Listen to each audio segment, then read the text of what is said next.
In this video, I'll show you how to play music or songs on your Samsung mobile device using the Samsung Music app.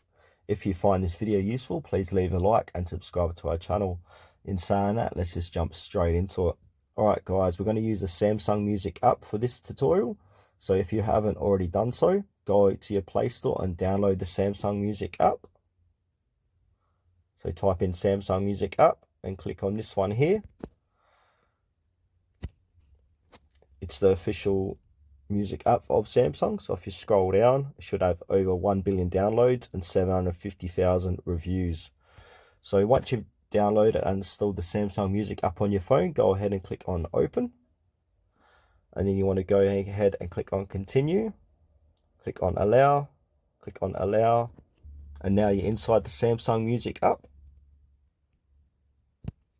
And it'll look something similar to this. So what you can do is scroll along these tabs here. So if you got Spotify, you got popular playlist inside Spotify.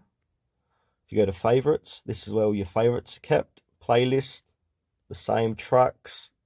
These are the tracks that are inside your phone. So if you've downloaded music, it's going to be shown here. So to play a track, simply click on it. So I'm going to click on Over the Horizon, for example. As you can see, that's playing. I'm going to pause that so I don't get any copyright infringements. And if you go to albums, click on albums, artists, etc. Yeah, that's a quick guide on how to download and install and use the Samsung Music app on your mobile phone. Thanks for watching.